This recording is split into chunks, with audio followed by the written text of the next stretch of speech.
Hey everybody, welcome back to the channel. Something a little different today. For those of you that are subscribed or watch the channel on a regular basis, you know I'm normally posting videos of Super Beetle, like an old Volkswagen Super Beetle, or I did an Austin America from the 60s, kind of more of the restoration of older cars route. But when I started this channel, my goal was really education. Like, I do a lot of stuff, I've learned a lot of stuff over the years, and I kind of wanted to share that. So today's video is more along those lines. If you're at the channel for the hardcore restoration stuff of old things, this one's probably not for you. If you're here to learn how to do the brakes and tires on your car, simple, step-by-step, easy. I know it's been done a million times, but I haven't done it, so I'm doing it. So this is an 03 Jetta TDI. I got this car as a commuter car. It did not have a running engine when I got it. I had to do timing set on this. I had to replace the injection pump. I had to do a whole lot of tuning on the injection pump to get this thing right. So the guy before me was a Go Fast guy, and he put a lot of Go Fast parts on it and made it stop going completely. So I undid most of that. There's still a tune on it. It still has an EGR delete, which I'm a fan of. But for the most part, it's back to stock, back to a 10mm injection pump, things like that. Brand new timing set. Obviously wasn't doing YouTube when I did this, but what kept this thing off the road is the wheels and tires and brakes. The guy had done an Audi brake conversion and an Audi wheel conversion with wheel spacers. Made all kinds of mess. The wheel spacers welded themselves to the hubs, trying to get them off. The lug nuts were all, the lug bolts were all seized in. It was a mess. So this thing's kind of been on the back burner, but we're at the point now where I kind of need this as a commuter car. So brakes and tires are on order. So today what I'm going to do, I'm going to show you how to do the set of rear brakes. It's the same on both sides. I'm going to show you how to do a set of front brakes, same on both sides. And I'm going to show you how to change a tire with a tire machine just because I have it and it's kind of cool. And I know a lot of folks don't have a tire machine, but it'll just be a small part of the video. But that's what you're in for. If you're here to learn how to do brakes, this will be a pretty good tutorial. Most of the stuff I'm doing on here applies to every car. There's very few things, and I'll point out the ones that are different between this car and any other car. Brakes are super simple. It's a giant scam at the mechanic to get them done. It's almost as easy as changing your oil, assuming you just know the basics. So I'm gonna get set up here and we'll get started. All right, to get going here, I'll just do a quick rundown of what we have out. You know, you're gonna have an assortment of wrenches. Once you do one side, the other side's always way quicker because you have the tools out. I never remember what size any of these things are, and they're always different. I got a zipper gun to make it a little quicker. I got an impact gun for the wheels. Fortunately, the backs here don't require carrier removal to get the rotors off. I'll show you guys that. Other than that, towel, some brake cleaner, some brake grease. I did get coated rotors, so I'll show you that and why they're better or why they're easier. And yeah, I guess we'll just we'll get started with the easy stuff. Let's get this wheel off. It's pretty simple. I do have a torque wrench here. We'll do that to put the wheel back on. I really can't stress enough how I'm not a big torque wrench guy, but putting wheels on and off a car, you want to be able to take it off with the tools in the car one day. So don't use one of these to put it back on.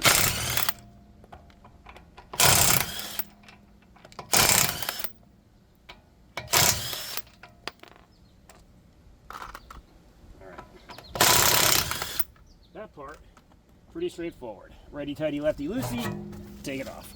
This tire's actually not bad. Oh, nope, it's dry rotted to all heck. Okay, forget it. That tire is definitely bad. See ya. Kind of looking for a spare. All right, let me get you guys in here now. Show you what we're looking at. So again, this is educational for folks that don't know how to do brakes. I know this is pretty rudimentary overall for anybody else, but here we go. This is the rotor. This is what rotates around as you're driving.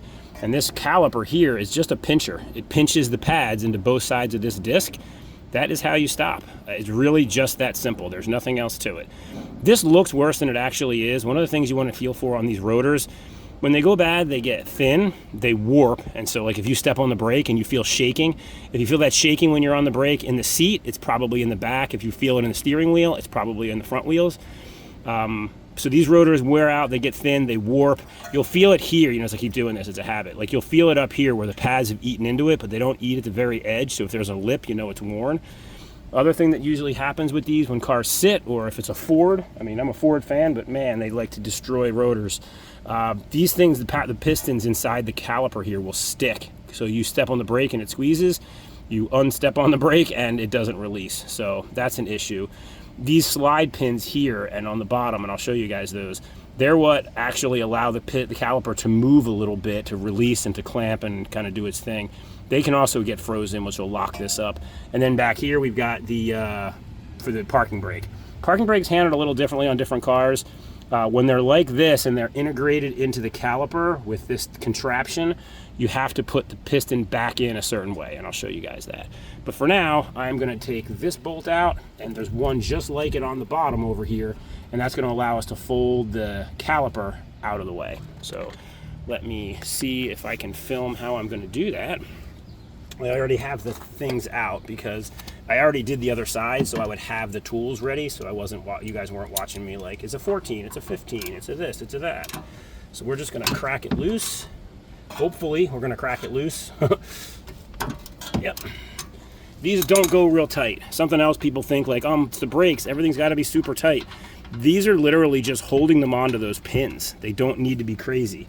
If you make them crazy, you can either strip them, which is a nightmare, or you can make them impossible to get out next time you want to do your brakes, both of which stink. So don't do that. This bolt down here is either loose or somebody's already been, yeah, this bolt down here is chewed up. So somebody has already gone the stripping it route. So that's going to be a minute while I figure out how to get that out without destroying it. Let me pause it for a second and go get some shorter sockets or some smaller sockets. I'm going to have to bang one on. Okay. All I did was go and grab a 1/2 inch. These are 13s that are coming out. 13.5 inch are real close. 13 is just a hair bigger than the half. So I was able to put this on and turn it out.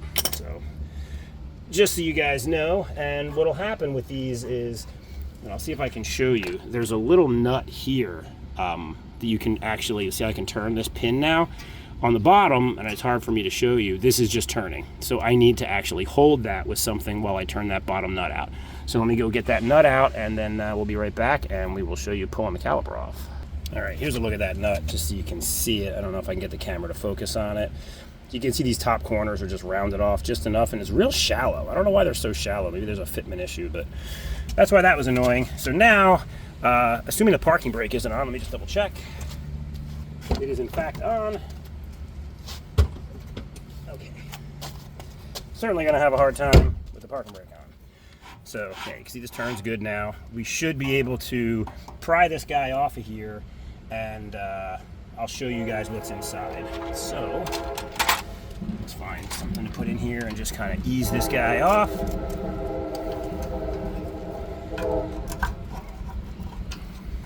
Push it on the caliper, the carrier there. It's not going to actually do anything. Trying to just wiggle him loose. All right, here we go. Yeah. Now I can get behind it. Yeah, see, when it's all hung up like this, I'm just begging for it to be frozen brakes at some point. All right.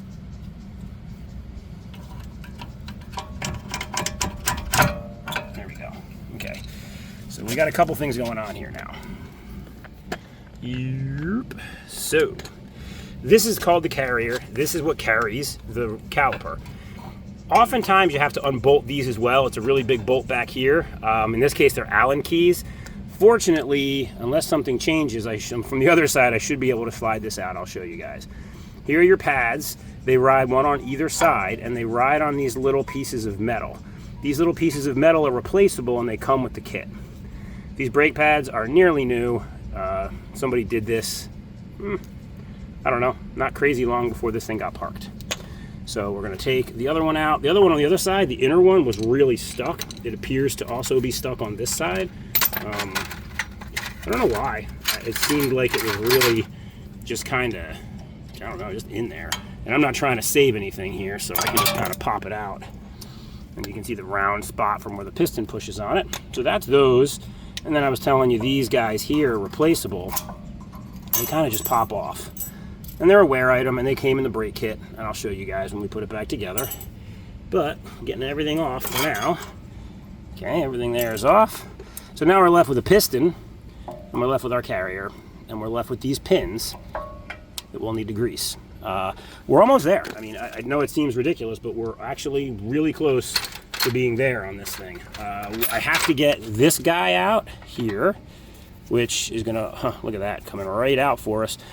I can't tell you, I got me filming, it's just this screw here. All that does is hold the rotor in position on the hub. It keeps these lined up and it keeps it straight when you bolt it on.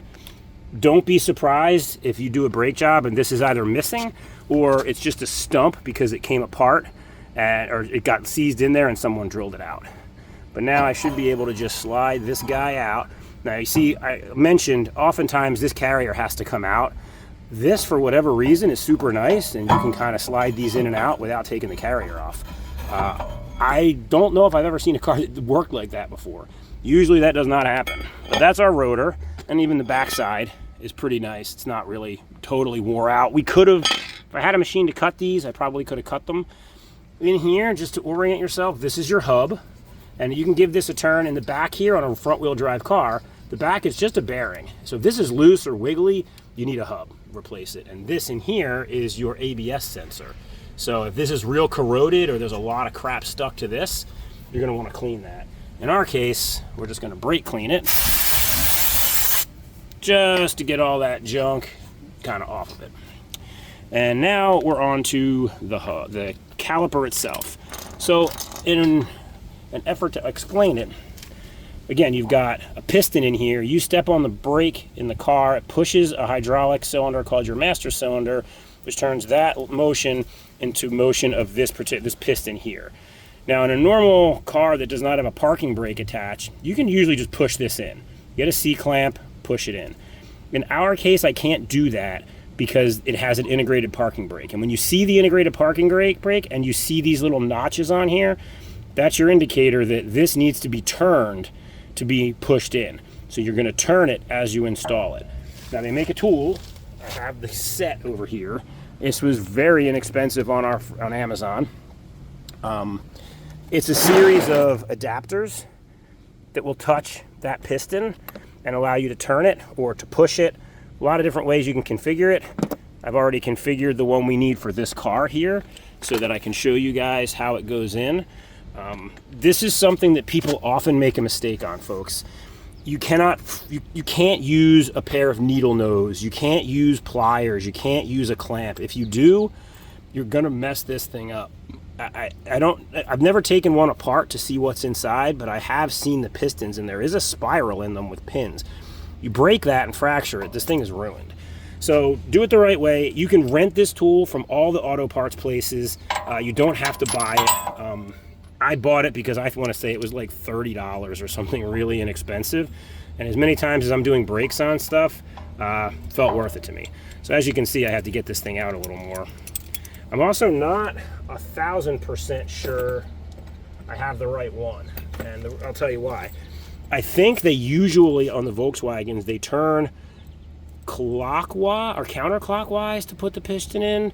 Yeah, I'm not sure. This is a right-hand thread. This one's left-hand thread. I think this one will work. I think I want to turn it clockwise to put the piston in. So we'll see as we go. But there is a possibility that I'd have to return it the other way, which means I'd have to use this one, which is LH, left-hand thread.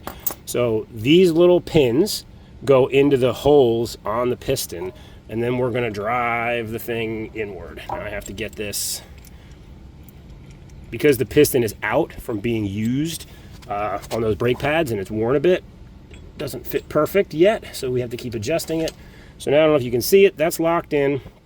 So now I'm going to turn this to bring it out to give me pressure. And all I've really done here is I've just pulled this pin, this collar, this plate back against here, and I'm going to now use this handle, which is going to turn my adapter to turn that, and at the same time it's going to be pushing in. Now if I do that and I get a ton of resistance, I'm going to stop and I'm going to have to switch to this one because I just don't know. But let's give it a shot. See how it started to turn? So now I've moved it, and now I'm literally turning it in. I'm holding this. I might have to put a wrench on that. I'm just turning it, and I'm not sure if you guys can see, but the piston is disappearing back into the bore. If you looked up at the master cylinder reservoir right now, you'd see fluid coming back as we push this back in. Don't hork this all the way down. You'll feel it seat right there and very little pressure. I felt it hit the bottom, we're done now. Now you can't just turn this back the other direction to loosen it off. You have to loosen it here because otherwise you'd be twisting the piston. So I'm just going to use this to grab it so that I can turn it a little bit. Now I can extract my tool, and that's it for that. Now this is essentially ready to go back together. We've done the things. It's the only other thing I guess I'll do before I put it back together for you guys is we'll do the pins here, because these pins do need to be greased. These are nice. They're coming out easy.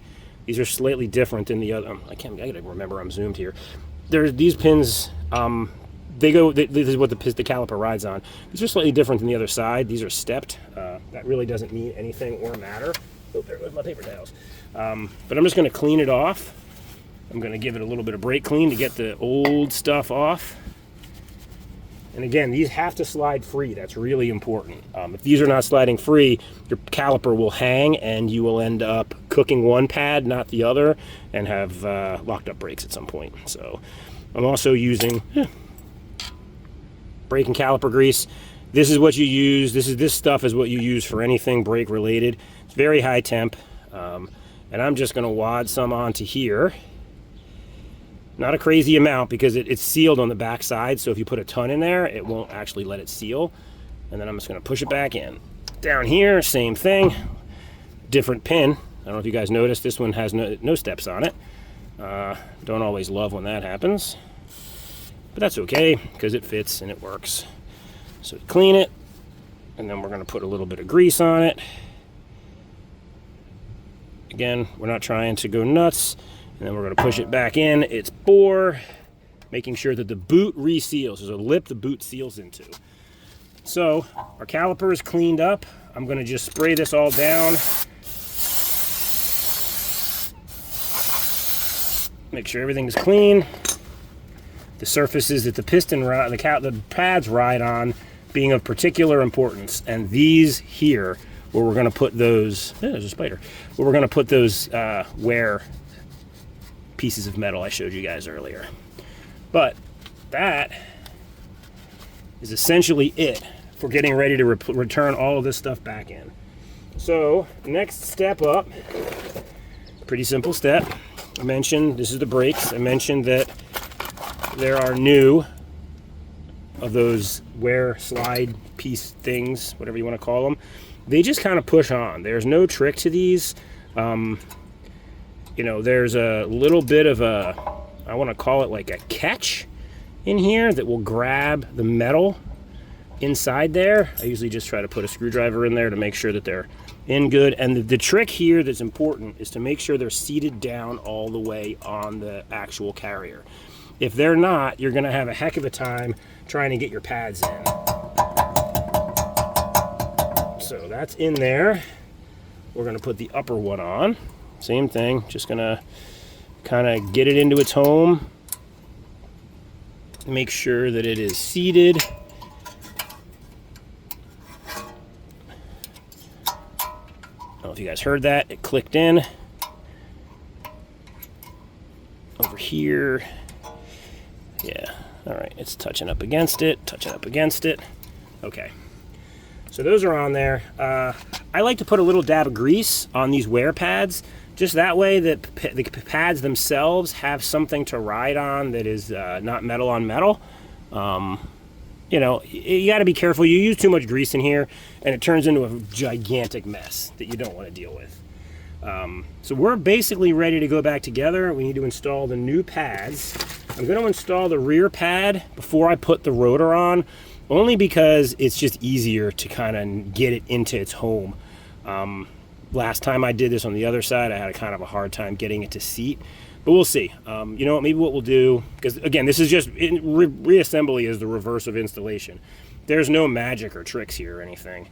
One thing I am noticing that I don't love, I don't know why that's bent up there. They should be closer. Get this crap out. Okay. Let me get the rotor and show you guys what the rotor looks like. Again,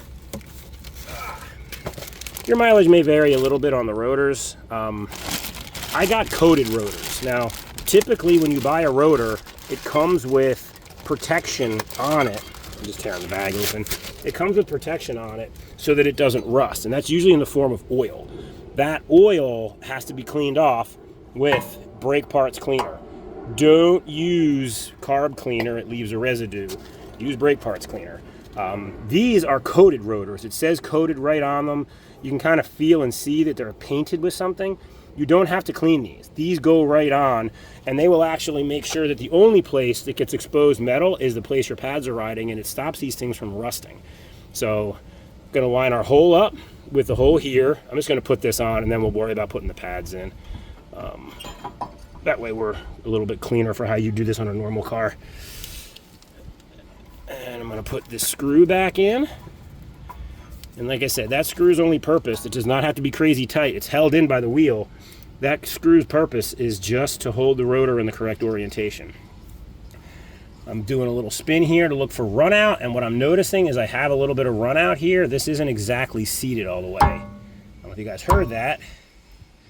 Yep, now we are. And when I say run out, I mean I'm watching how much gap there is between this fixed point of the piston of the carrier and the spinning rotor. And I could see that. Now that would have self-solved as soon as I bolted the wheel on, because the wheel creates a sandwich here where it sandwiches this between the wheel and the hub, so it would have straightened itself. But in an effort, just tips and tricks. Okay, pads. Let's see how hard or easy the pad's going to be to get in. I like to put a little bit on the back here. These are anti-squeal pads, these things that are sort of stuck to it. I like to put a little bit of grease on these just to help make sure that, one, they don't squeal. There's nothing worse than squealy brakes. You don't have to go nuts. It's just where the piston's going to ride. It also helps stop it from rusting. It sucks when these things rust. I'm putting a little bit on these little tabs too that ride in there. It sucks when they all rust together. I mean, and it's kind of not, I don't know. It's just easy enough to put a little bit on there and stop it. So I'm holding that out of the way, and I'm going to have to, I might need two hands for this. Nope, I didn't. Okay, that one slid right in. Perfect. Sometimes, I was afraid I might need two hands to like help that pad in. I did not. So this one, you can't just smear it on the circle part, because on this one, it's these little guys, these fingers that grab it. So rather than put anything on the pad, I like to just put a little bit on the fingers here that are going to actually touch the pad. And a hair on the piston itself, and only really just a very thin coating, and I'm just trying to prevent rust. That's all I'm doing. We're at the point where your hands need to be clean. So now I didn't put anything on this. Oh, you know, I forgot to put a little bit on the little ends. Again, this is sort of where it rides, so beat it, Mr. Ant. Okay, so we're going to slide. This is, you'll be able to see pretty clearly how this goes on now. This will be the one that fights me. Nope, there we go. And that's just locking in where the little ends on here are up against that, and that's really all there is to it. Reinstallation is reverse of normal. These guys here provide spring pressure to keep it pushed in so it stays locked on these tabs. So I don't know how I'm going to do this and not, I don't know, we'll see. It's just a lot to try to manage. With about one hand, so let me see. The camera will stay, yeah, camera stand, all right, we're good. So I'm just going to try to put this back on. I'm pushing these pins in on both top and bottom so that this will slide over them, and that's really all there is to that. You put one of these in up top, put one of these in down below, and you can see it springing back and forth. You got to kind of get it right. Yeah, get in there. And I'm fighting the spring tension of the pads. So if you hear me struggling, that's why. And then I'm just getting this screwed in down here. Okay. Folks, that's really it. I mean, that's a brake job. That's all there really is to that. We now have new pads, we have a new rotor, we've cleaned everything, we've greased the pins. All that's left for me to do here now is I need to tighten these guys up in the back. There's probably a torque spec. I think I mentioned in the beginning of this video. I'm a torque, I like to torque the lug nuts and stuff. I'm not a real big torque guy, a lot of other places. Snug, you know, and snug being, again, this will turn on you. So you want to make sure it's snug where this isn't turning. You don't want, I'm just going to use these pliers to hold it if I can without getting on the boot. Yeah. Again, very shallow bolt, very strange. Okay. That one's tight.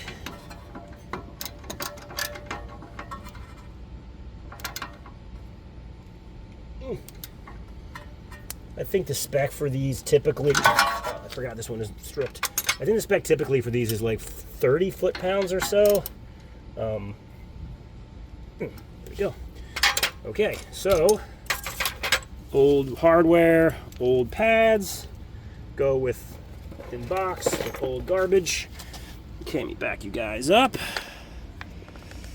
So just a quick test, just to make sure you got it good, right? Like I said, we don't need to, normally I would be spraying this whole thing down with brake cleaner now to try to make sure that I had brake clean, to get all the finger oils and stuff off. I'm not doing that because these are coated and I was careful. So we're not gonna spray the whole thing down and melt this coating. But I am gonna check it. So as you can hear, it's barely touching. Hopefully you guys can hear, it's just barely scrubbing. So we are gonna walk around and we are gonna seat the pads by just stepping on the brake a little bit. 1, 2, 3, 4. Ignore these ridiculous shoes I'm wearing. All right. Now that's not gonna, I'm gonna come back here and this should still turn. That means if this is still turning, everything's not locked up. But that should have seated the pads a bit. Still feels a little loose. Now I'm gonna put the parking brake a couple times to let the parking brake ratchet it out. And we'll see what that does.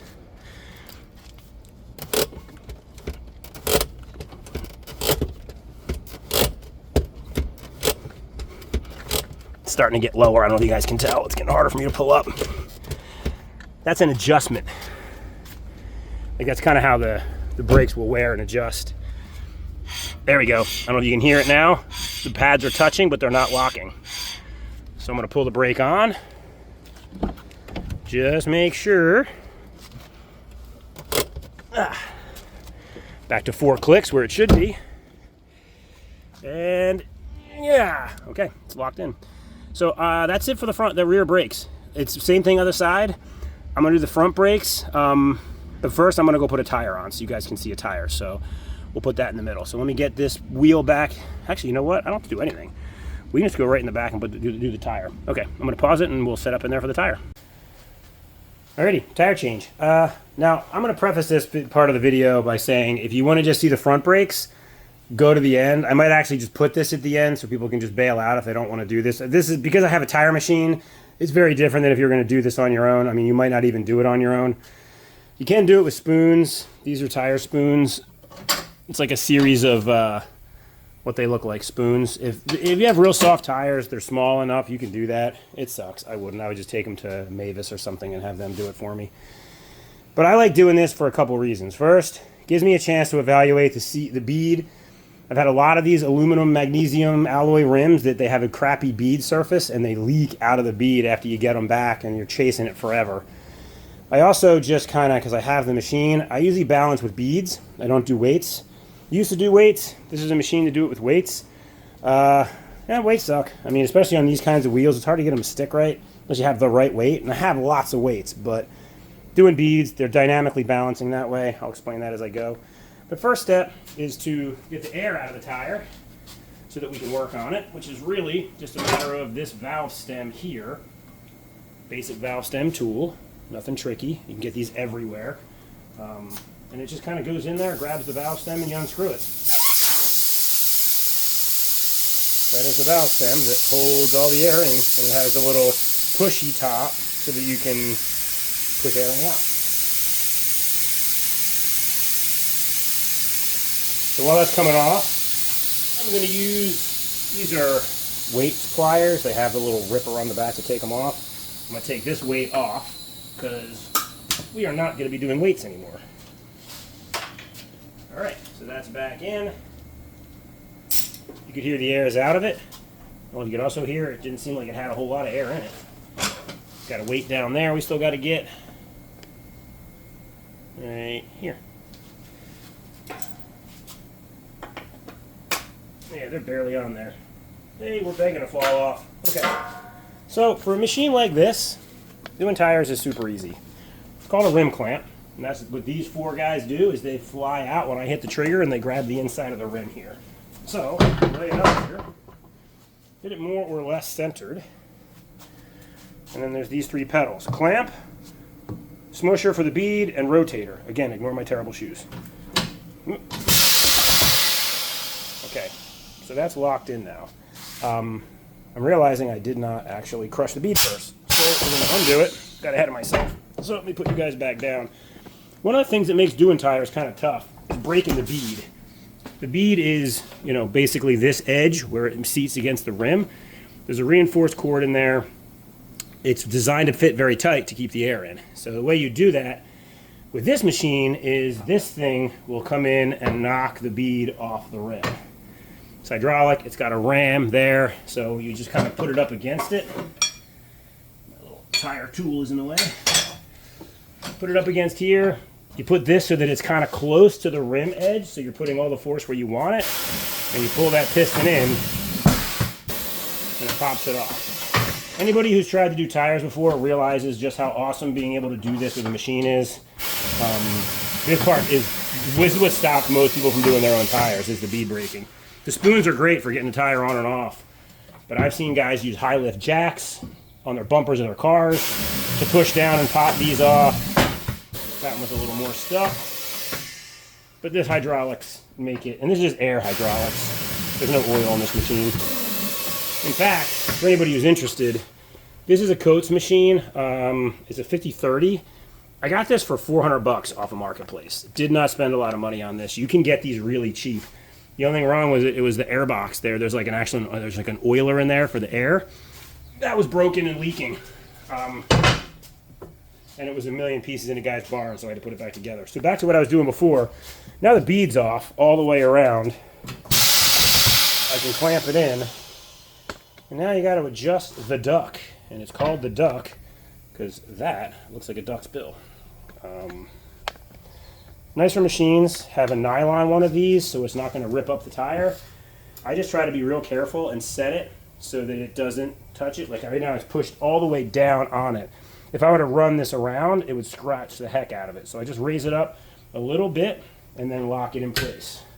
So now it can literally rotate around and it's not going to touch anything. Tire spoon, pretty simple. This guy here is going to grabs the bead, pulls it over the duck, and rotates it off. So one of the tips I always tell people with this stuff is you always want to be pushing down on the opposite side. If you push down over here, the bead will drop into the middle of the tire where it's the deepest and give you room to do what I'm about to do, which is pick that up so that it is over the duck. And then once it is over the duck, I can just hit the rotator, rotate it off. Again, I know lots of people have probably seen this before. I know lots of people don't have a tire machine.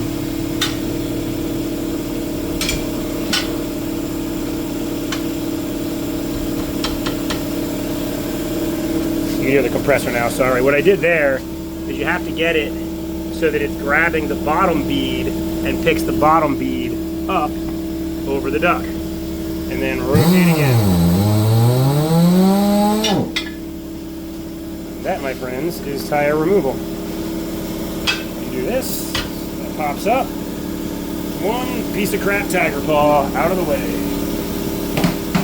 So, a couple things now that we have that done. First, I'm going to pause it till the compressor's done. Hold on. Okay, compressor's done. So, I gave me a chance to feel the bead here where the surface is, and I'm sure you can see it's pretty dirty. There's some corrosion here, though. Like, I feel I can catch it with my finger. That's the kind of stuff that when you push the new tire on, it may seal. It may not. So to make sure it seals, we use this guy here. It's just bead sealant. You paint it on around the edge. It almost feels like rubber cement. It probably is some kind of rubber cement. But you paint it on, and it creates almost like a gasket. Now, the downside to this stuff is it can be messy. The other downside is it does add a little bit of adhesive properties to removing the tire next time, but I have taken tires off that I've used this on, and I've never had a problem getting them off. I'm going to do both beads, obviously. And again, this is really, I don't know, I didn't used to use this stuff. I started using it when my kids got cars, and I started doing a lot more tires, and I kept having problems where I put brand new tires on their car, and then the next day they're like, I got a flat. Came out my car's flat. And it's almost every time was these fancy aluminum wheels, or aftermarket, well, not even aftermarket, non-steel wheels that just develop these corrosion spots and don't seal. So that's on there. Done vamping. The tire. Now, the tire is going to be a little bit unique in this case, only because we're using beads. So you're going to see a tire, you're going to see red and yellow dots. You can leverage those red and yellow dots, and I believe different manufacturers, I don't know if it's the same across manufacturers, it's supposed to tell you where like the light spot of the tire is. I've read people say you always put the red dot near the valve stem, so when you balance with the weights, this is the light spot of the tire, it goes in the valve stem. I've also heard people say the red is the heavy spot, it goes opposite. Honestly, most of the inexpensive tires that I get, these are the Saloons direct from China. They're not really, I don't think that they're very well balanced regardless. You're always going to need a lot of weight. So I just I'll usually put it wherever, and I'm using beads, so it really doesn't matter. Probably a tire guy out there somewhere that's going to be able to comment and tell us exactly how it works. That's not me. But in the meantime, I do have, and it's kind of a gross contraption, but this is just like a soap. It's a mineral oil based soap. I think it's mineral oil that just helps the beads slide on a little better.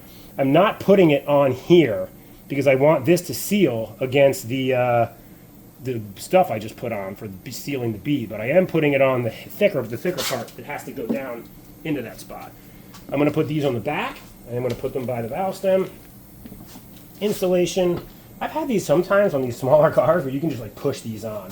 The old Saloons aren't letting me do that. But installation, very similar to removal. Going to make sure the duct's not contacting the rim.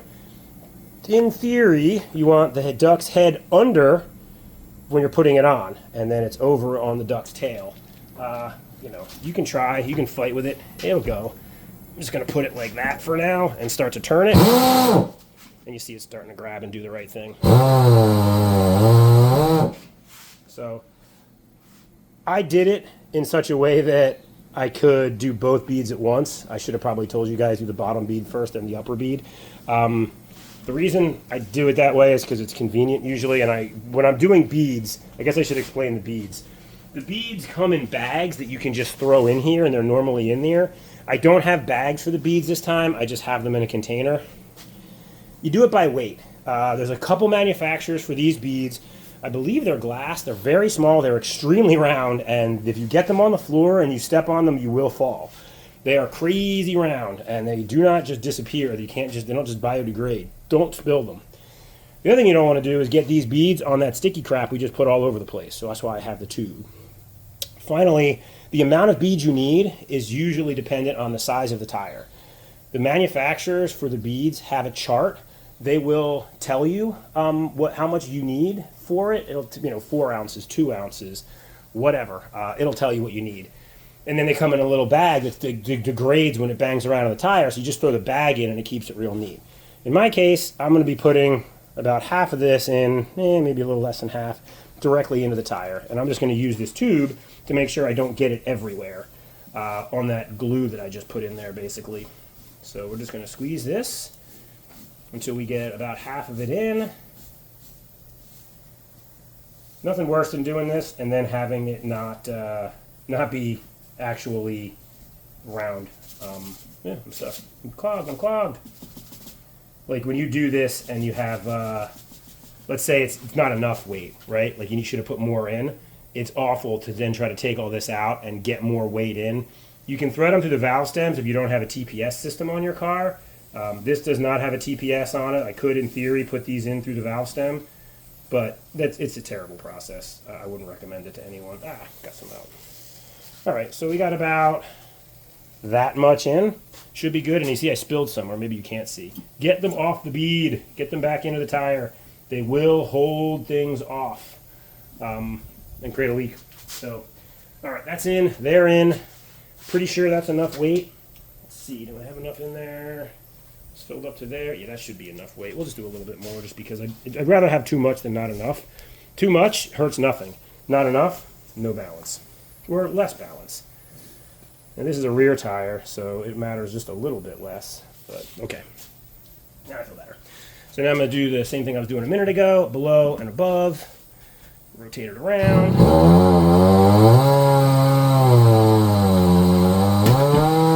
And that is now on there. So now we got to seat the bead. This is an explosive process, damn near. They very rarely just kind of ease their way on when the tires are a good fit. They just kind of go bang. You might hear that just now, so be aware. It's normal. And I'm going to use this locking chuck because this, yeah, I can just stick on there and it'll continue to run air in while I adjust it so the air doesn't come flying out.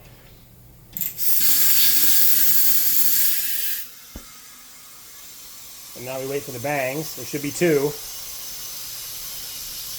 There's the bottom. Top right here we got to wait for.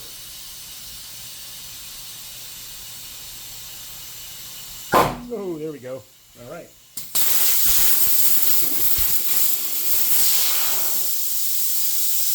Now the bead is seated. We got to get a valve stem in there.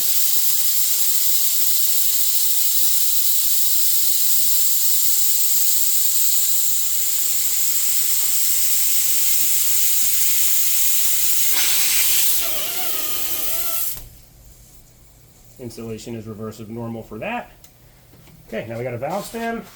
Now it's basically fill a regular car tire up. At that point, it's done. That's really the end of it. We're going to put 35 PSI in it, which is a little more than it should have going down the road, but I kind of like to overfill them just a hair. 44 is the max for this tire. I like to put a little more in just to put more pressure in to help seal the bead. Obviously, every PSI you put in exerts more force on the rim bead. So we're just going to go to 35. Maybe we'll push it closer to 40. And again, these will stretch a little bit and that PSI will go down, and then I'll adjust it to whatever the door sticker says for the Jetta. I don't know what it is. Okay, so that's pretty much it for that. We put a valve stem on it and we are done. Our valve stem cover on it, and we are done. I have these douchey little ones that come with the beads, but I like them because they have a rubber seal in there. So if you have a leaky valve stem, you can still get home. And that's it. We peel our stickers.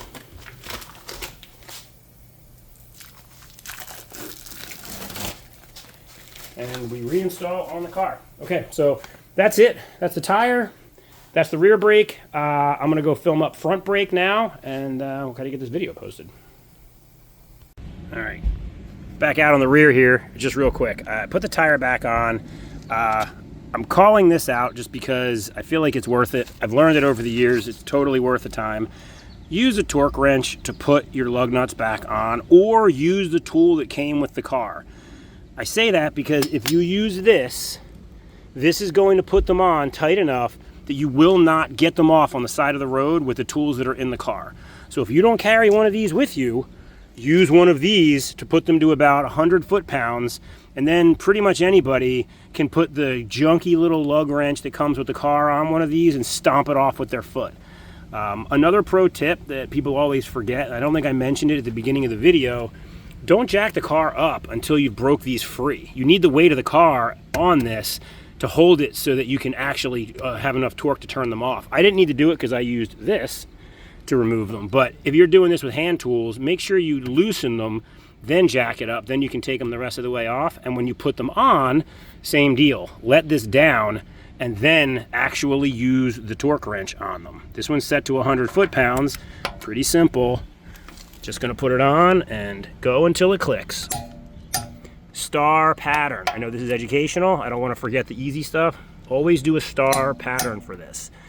The reason for that is, you guys saw earlier when I was messing around with the rotor and looking at the run out, these things actually go on and they sandwich the rotor. It has to be square. If it is not square, you will have weird problems with run out. So star pattern keeps it square, keeps the torque even. So anyhow, it doesn't matter which one you start with, but it would be this one, this one, this one, this one, this one. Basically, whatever one you do, go to the opposite, go to the opposite, go to the opposite, go to the opposite. That's all there is to that. So just wanted to throw that out there real quick. That's basically the rear brakes. Next up, front brakes. Okay, front brakes. I did not bore you with the raising of the car. You guys know how to jack something up at this point. Fronts are different than backs though.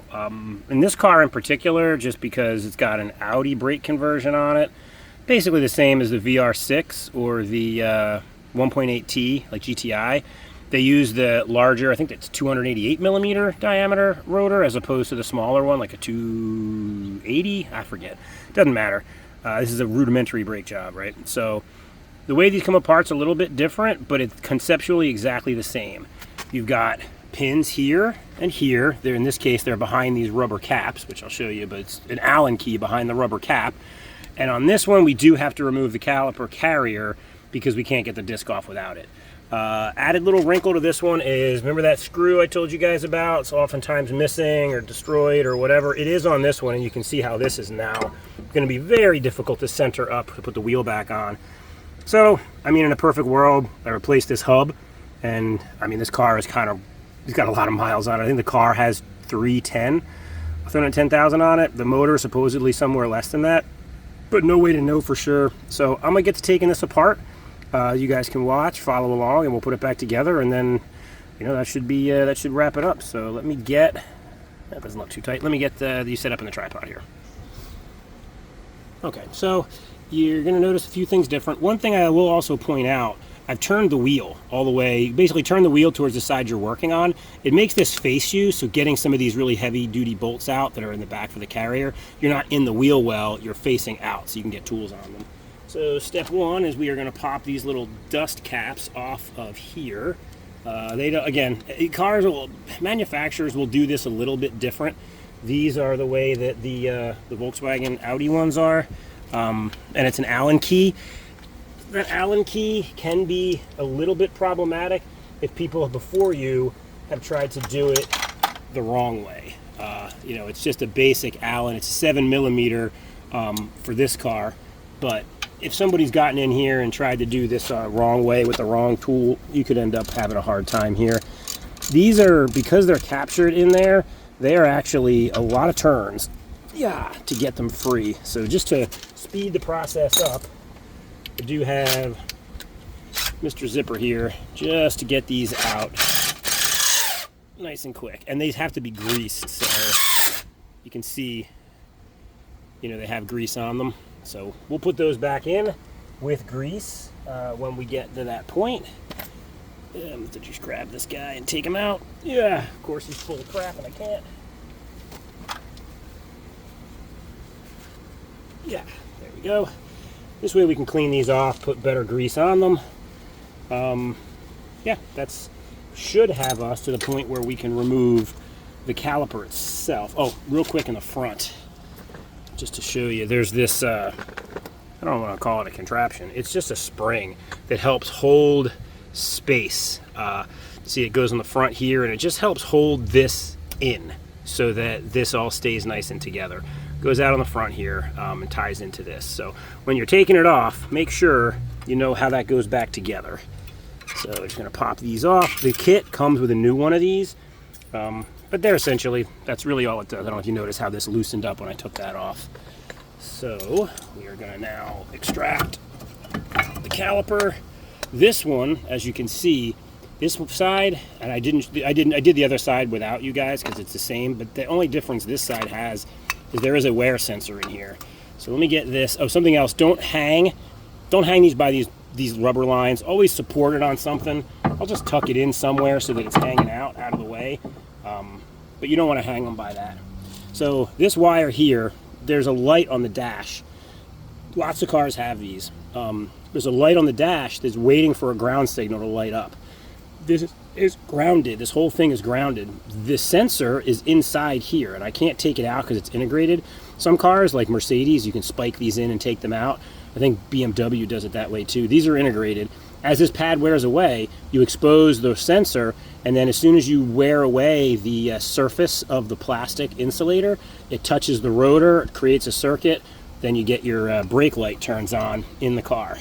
So that is how you know it's time for brakes. I have to extract this now. I don't know how crispy this connector is, not too bad. So again, these pads are actually in really good shape. I could have potentially reused them, but I don't know how old they are. And it's just bad economy to try to like reuse brake parts. Just replace them. You're just better off. I mean, and in fact, this one looks a little thinner than that one, so it might have been, could have been a little stuck on those pins or something at some point. We don't know.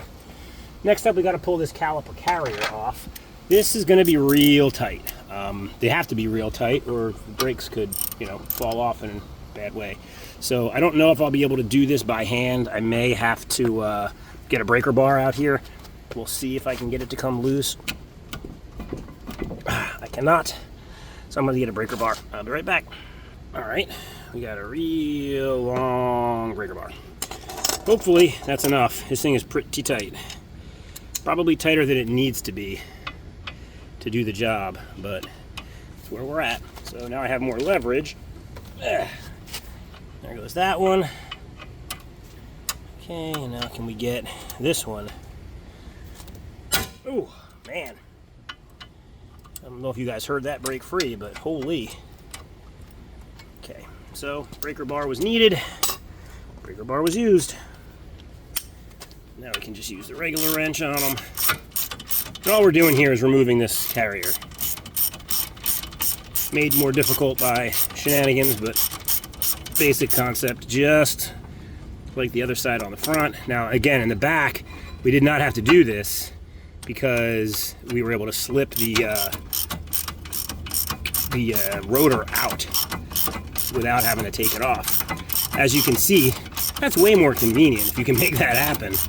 I've never had that happen before. That's the first time I've ever been able to do it that way, so I figured I would point that out. Don't expect that. That's the exception, not the rule. All right, that comes off. This rotor that looks like it's been on the bottom of the ocean. Oh yeah, yeah, she's real nice. This thing can go away. Let's get our brake clean out. As you can see, we do have an ABS sensor in here. Try to keep this as nice as we can.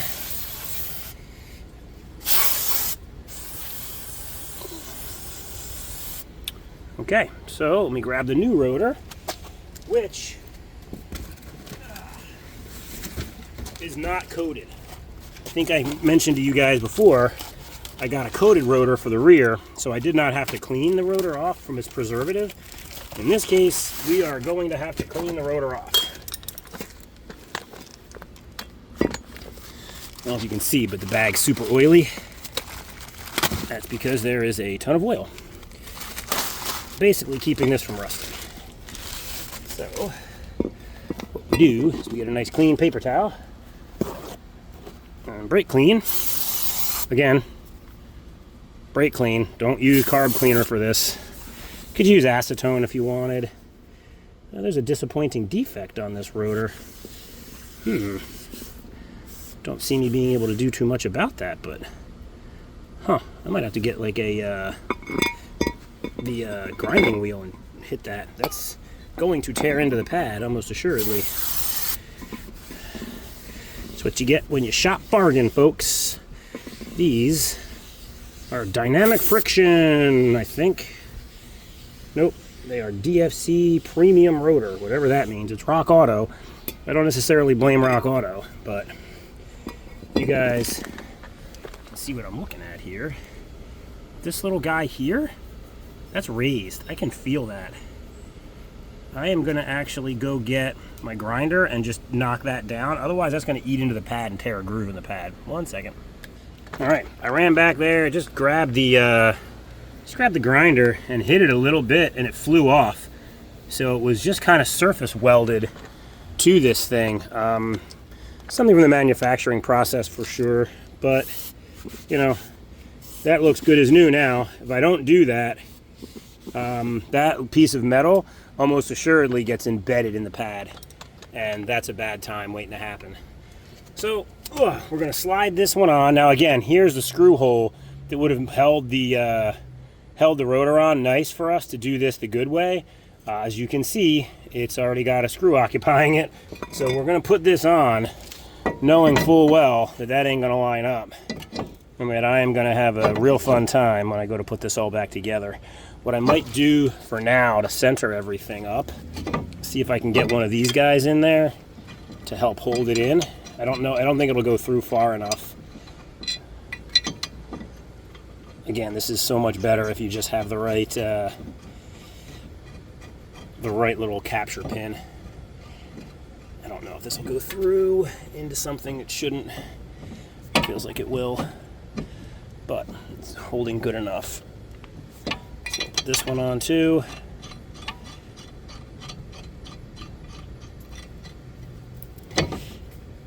All right, that'll at least give us some wiggle room so that as we're navigating this, putting this together, slightly better. And we're just gonna have to be careful when we go to put the wheel on. If this was my, because this was a new car, not something that I bought for $100 literally from a guy who was on his way to jail. Yeah, I guess I'll tell that story while we're just sitting here. All I'm doing is screwing the carrier back on. So the guy, a friend of mine, messaged me and was like, hey, I know this dude, he's getting rid of a TDI. I know you're into diesels. He doesn't run, and there was cats living in it, but he wants to get rid of it. And I was like, all right, how much? And he's like, oh, I think he wants $2,000. I was like, absolutely not. This car is probably only worth $2,500 running, like going down the road, I feel like. So I was like, nah, I'll pass. And then he gave the guy my number, and he called me, and he was like, hey, I really want to get rid of this car. I'm like, I'd love to take it off your hands, but I definitely am not going to be, $2,000 is just too rich for my blood. And then he told me all the stuff he has on it, full custom exhaust, 11mm injection pump. He had it tuned, EGR delete, all this cool go fast goody stuff that I actually don't even want. I don't like that stuff on these cars. I think it actually makes them run like crap and makes them more of a breakdown risk. But I told him no, and he was like, come on, I really got to get rid of this thing. It's in storage. And he's like, I'm going to jail, and I won't be able to take care of any of my stuff. And I was like, well, I feel bad you're going to jail, but I just really don't want to be into this car for that much money. He's like, just come take it. He's like, just come get it off my hands. And I was like, really? He's like, yeah, I got to get rid of it. He's like, no one's going to buy it. It doesn't run. I can't fix it. He's like, I've been trying everything. I can't make it work. So I ended up going to get it. I gave him $100. You know, hopefully no one out there is like, man, the guy's going to jail. What a jerk. I'm sorry he's going to jail, but I also, you know, don't want to buy a piece of crap that doesn't run. For all I knew, the timing chain had snapped on this thing and it was totally cooked. I had no idea. Anyway, got it cheap, got it running, fixed it. That's a different story on the fix. It was actually pretty easy. But anyway, back to the brakes. So the carrier's back on. This now, we have to push the piston in. If you remember from the previous rear brakes, we had to do that. It's the same operation. We're literally just pushing the piston all the way back into its bore. I gotta get the adapter thing, hold on.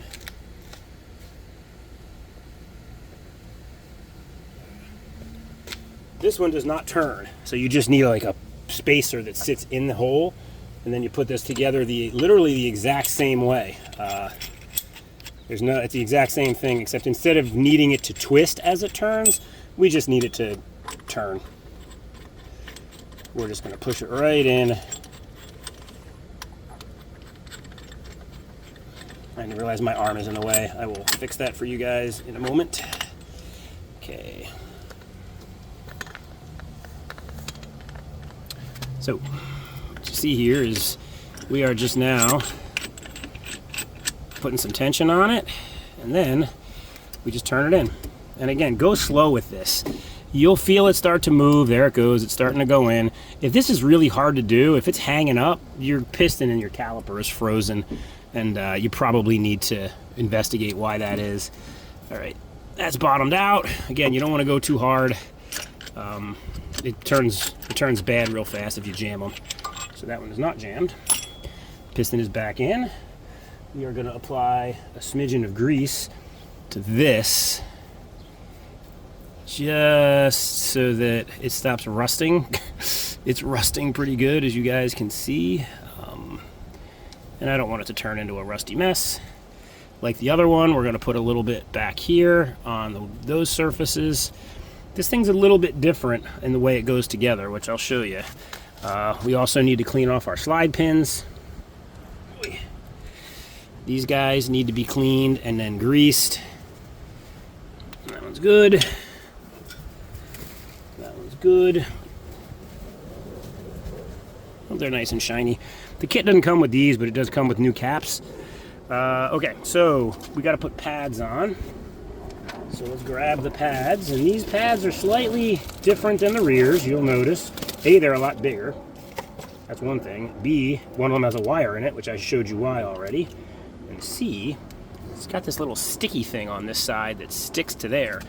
I'm sure it's there to hold it, the sticky, but I much prefer the grease. So it's not gonna stick real good. I don't really care. I'm not in it for the sticky, I'm in it for the grease so it doesn't squeal. And then I'm just gonna put, like before, I'm gonna put a little bit of grease on the back of this. I'm gonna put a little bit on these tabs because this is what it rides on. And I am not gonna touch the surface of the pad. Let's move you guys back. And these prongs push into that hole. So you kind of can't put this on wrong. Oh, almost dropped it. You can't really put it on wrong.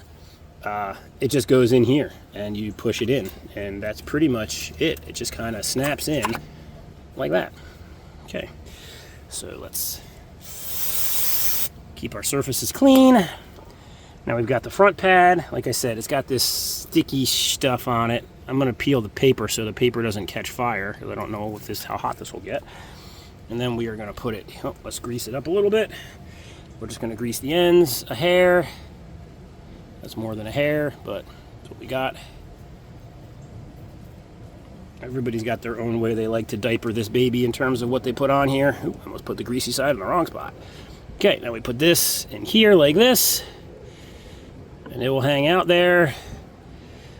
And we slide it on, and we put our pins back through. So I'm gonna grease the pin and just kind of get it into position so that it's ready to be pushed into the threaded area. You know, to repeat myself, this is a greasable spot. This needs to have grease in this pin. That's important because these things are the sliders that everything slides on. If you don't have them greased and they bind up, you will have brake binding and weird premature wear, and potentially even your wheel getting so hot because they're frozen you can have a fire, which I bought a car that's had that problem, and I've actually had that happen to me where I've had one catch on fire from bad brakes. So now we're going to slide it back on. We're going to put those pins through and into their home, being careful that we don't mess up this wire. So coming out here, we are just going to make sure that wire goes through there. We're going to slide this whole contraption in like that. These pads lock into position. I'm holding this crooked right now so I can show you guys. These pads will actually lock on. Can I show it? Yeah, they'll lock onto that little tab there. So it does that on all four corners. That's really all there is to that. There's no magic. It just kind of hangs out on here. We push our pins through, and now we got to get the wrench and tighten those pins on. Now you don't want to start off with a wrench. You want to get these pins sort of threaded in their home nice, and then from there you can, you know, if you got it, when you tighten them up. But don't just start grinding on them with something like a torque or a, you know, like I was using that zipper gun. Don't use something like that until you're real sure that everything is threading in the right way.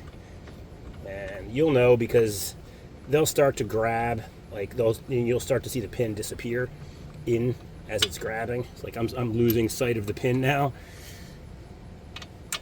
Keep wiggling that brake line because I don't like it. Okay, I think they're in. I'm going to put this on there. I'm not going to use the zipper gun until I'm sure these pins have found their home where they belong. They do appear to be threading in nicely. Just, again, taking things off with a zip gun is usually fine for me.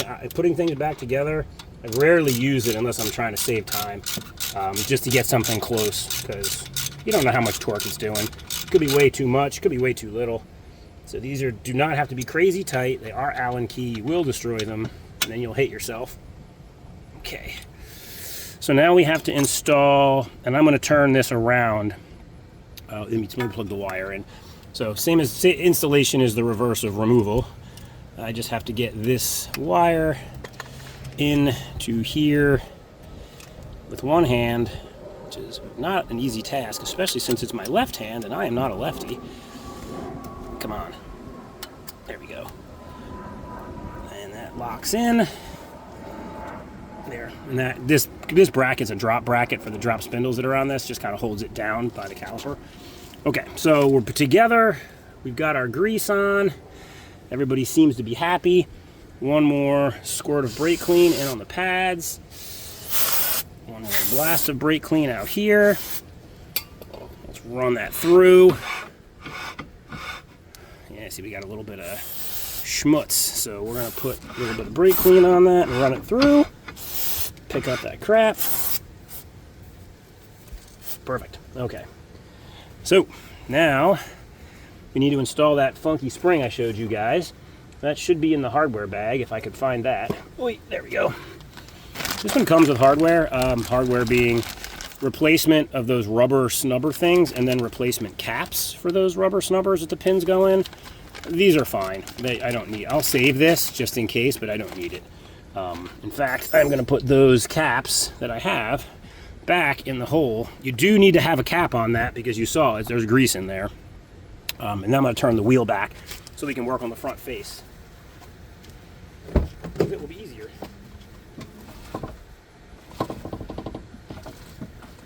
Okay.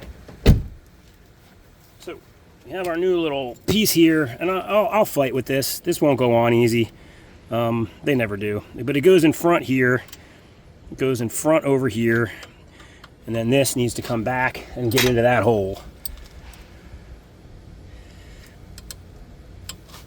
Man. Come on. Get out there. Oh, see that?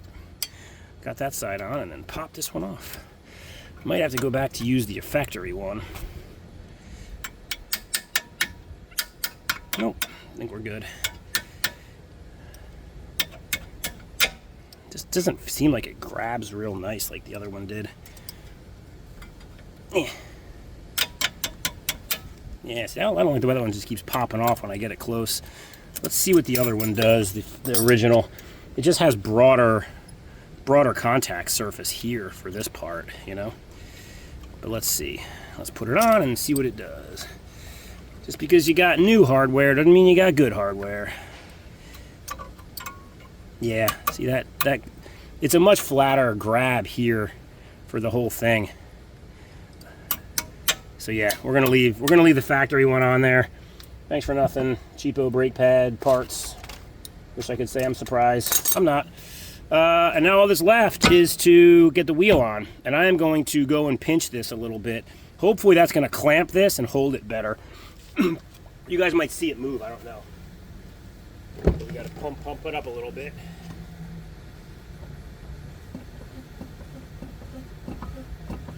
Yeah, I don't know if you guys can see it, but you can see the caliper sort of moving in and out a little bit.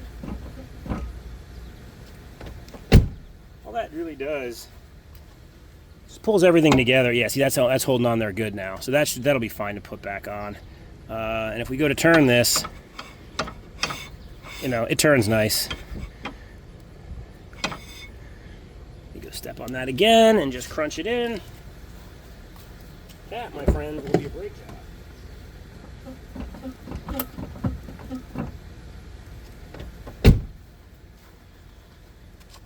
All right.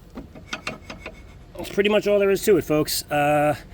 So that's, you know, I gotta put the tire back on. I gotta put a piece of actual tire on that wheel, and then I'm gonna put it back on. But that's really all there is to it. That's front brakes and rear brakes. Conceptually, like I said, it's exactly the same on pretty much every car. Some of the nuance is different, the sizes are different, but ultimately, that's it. That's how you do it. So hopefully you guys enjoyed it. You know, leave comments below. Like I said, I know this isn't my normal content. I'm usually restoring older things instead of working on something new. But I kind of wanted to start the channel to teach people stuff, and I think this is a good learning opportunity because more people are doing this than working on stuff like that. So thanks for watching. Always appreciate some comments down below, and as always, if you could subscribe and help grow the channel, that would be awesome. Thanks for watching.